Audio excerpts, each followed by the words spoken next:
नमस्कार, राधे कृष्णा दोस्तों, आप सभी का स्वागत है मेरे YouTube चैनल प्रभु भक्ति में। और रोज़ की तरह आज हम लोग फिर से हाजिर हैं आपके साथ कुछ महत्वपूर्ण जानकारी शेयर करने के लिए। जी हाँ, आज हम वीडियो में बात करेंगे जया एकादशी के बारे में कि यह कब पड़ रही है और पूजा का शुभ मुहूर्त क्या है, पारण का क्या मुहूर्त है और यह व्रत कैसे किया जाता है और व्रत में क्या सामग्री चाहिए और इस दिन फलाहार करना है या नहीं करना है और जया एकादशी से जुड़ी प्रचलित कथाएँ क्या हैं, ये सभी हम जानेंगे विस्तार से इस वीडियो में। तो आइए देर नहीं करते शुरू करते आज का वीडियो। मैं सबसे पहले तो सभी को जया एकादशी की हार्दिक शुभकामनाएं। एकादशी इस बार 20 फरवरी को पड़ रही है। जी हाँ, 20 फरवरी 2024 को पड़ रही है। विष्णु भगवान की इस दिन विधिवत पूजा करते हैं और प्रभु हरि को यह जया एकादशी समर्पित है। उदया तिथि के अनुसार 20 फरवरी के दिन जया एकादशी का व्रत रखा जाएगा और पूरे विधि विधान से भगवान विष्णु की पूजा अर्चना की जाएगी। श्री हरि को प्रसन्न करने के लिए यह दिन महत्वपूर्ण है। मान्यताओं के अनुसार एकादशी का व्रत रखने से जातक की सभी मनोकामनाएं पूर्ण हो जाती हैं। इसलिए आइए जानते हैं जया एकादशी की सही तिथि, शुभ मुहूर्त, पूजा विधि और व्रत पारण का समय तथा इससे जुड़ी संबंधित कथाएं।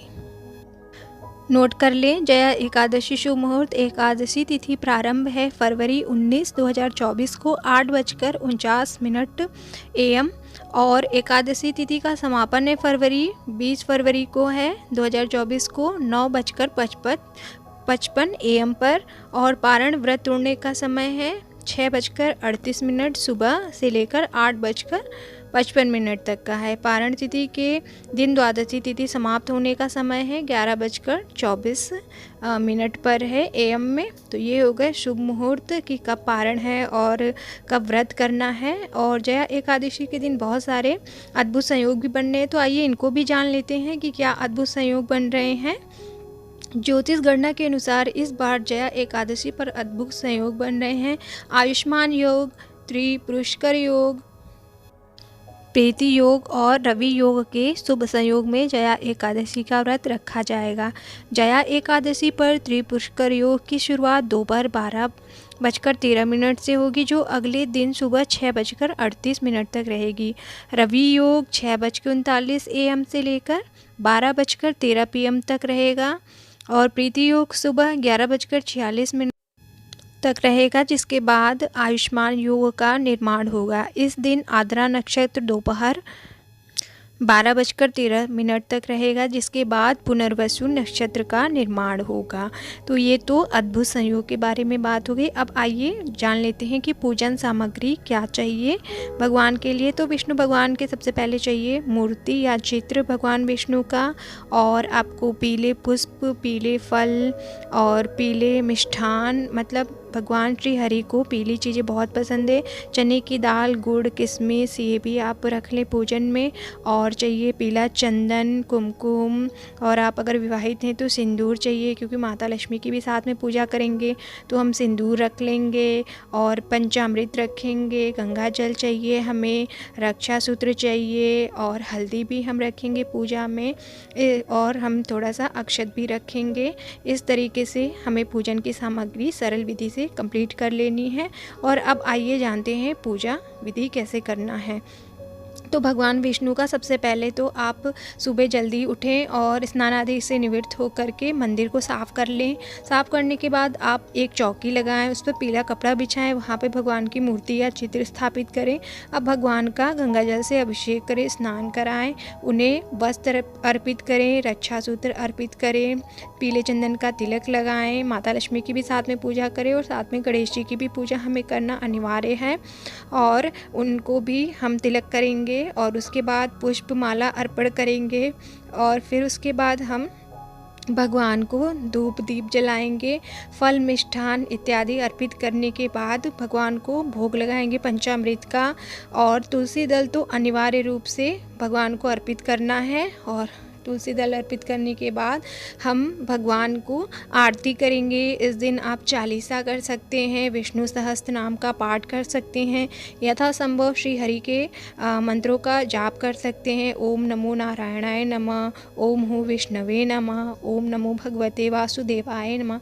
इन मंत्रों में से आप किसी भी एक मंत्र का यथासंभव जाप कर सकते हैं और तुलसी की माला से जाप करें तो बहुत ही अच्छी बात है। उसके बाद आप आरती कर सकते हैं।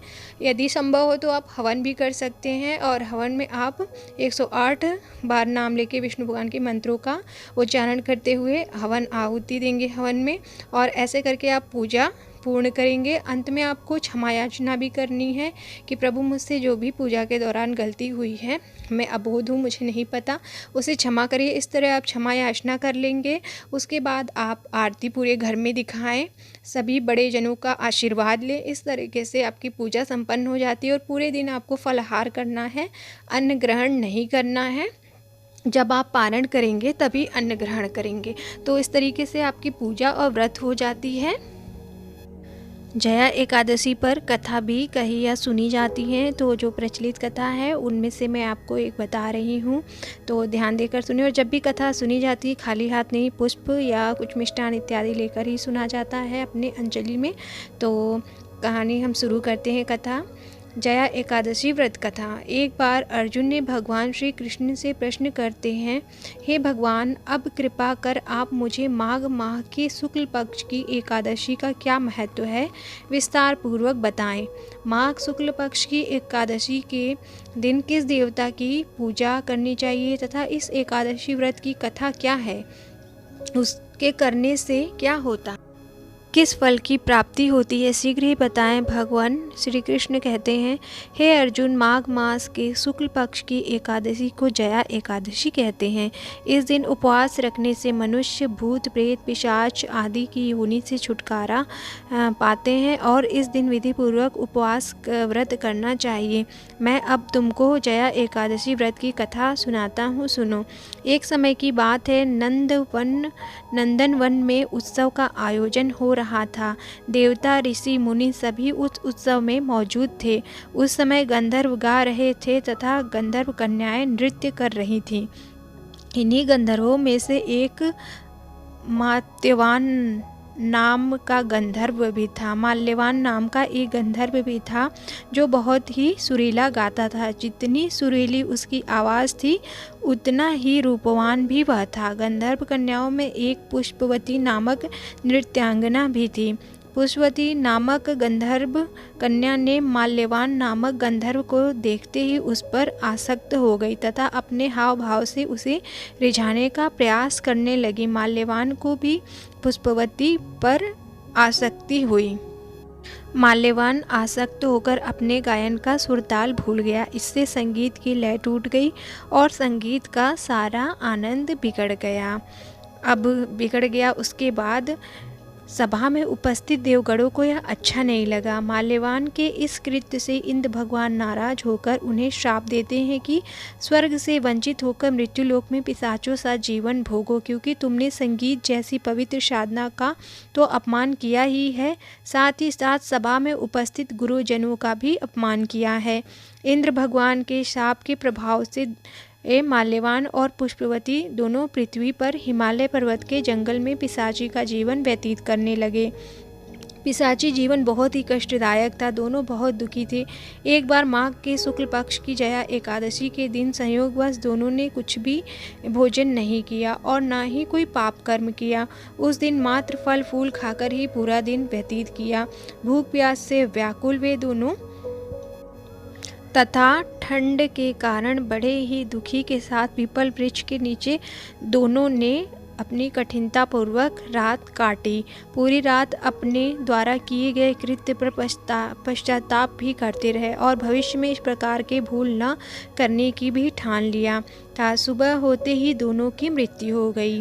अनजाने में ही सही दोनों ने एकादशी का उपवास किया था। भगवान के नाम के जागरण से भी भगवान खुश हो जाते हैं और उन्होंने भगवान के नाम का जागरण भी किया था।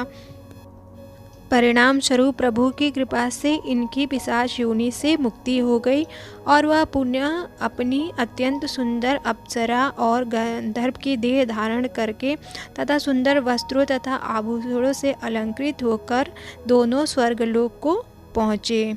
अनजाने में ही सही दोनों ने एकादशी का उपवास किया था, भगवान के नाम का जागरण भी किया था, इसलिए भगवान प्रसन्न थे और दोनों को मुक्ति दे दी और वापस वे गंधर्व देह को धारण किए और स्वर्गलोक में विराजमान हो गए। देवराज इंद्र ने जब उनको स्वर्ग में देखा तो आश्चर्यचकित होकर पूछे कि आप लोगों को तो श्राप लगा हुआ था, आप लोग श्राप से कैसे मुक्त हो गए।